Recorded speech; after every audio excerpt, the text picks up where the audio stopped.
সম্মানিত হাজিরিন, 61 হিজরি সনে ওই রাসূলের রক্তকে, যে হুসাইনকে রাসূল পাক সাল্লাল্লাহু আলাইহি ওয়াসাল্লাম জন্মের পরে করে নিয়েছে, লালা মুবারক, নিজের লালা মুবারক ইমাম হুসাইনকে খাওয়াইয়েছেন, ঠোঁট মুবারকে লাগিয়েছেন, নিজের ঠোঁট মুবারক ইমাম হুসাইনের ঠোঁট মুবারকের মধ্যে লাগিয়ে চুম্বন করেছেন।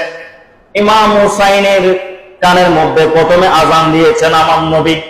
ইমাম হুসাইনকে কোলে নিতেন, কাঁধে নিতেন, ইমাম হুসাইনের জুলফি মুবারকে চুম্বন দিতেন, কপাল মুবারকে চুম্বন দিতেন, গলা মুবারকে চুম্বন দিতেন।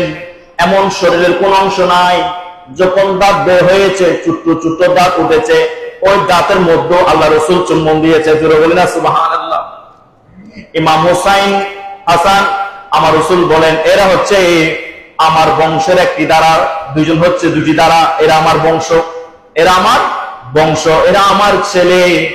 আর এই আদরের নাতিকে, আদরের বংশকে, পৃথিবীর সর্বোৎকৃষ্ট রক্তের দ্বারাকে 61 হিজরি সনে 10 মুহররম জুমার দিন ইমাম হোসেনকে শহীদ করে, মূলত শহীদ করেছে না আল্লাহ এবং রাসূলকে কষ্ট দিয়েছে, ঠিক কিনা?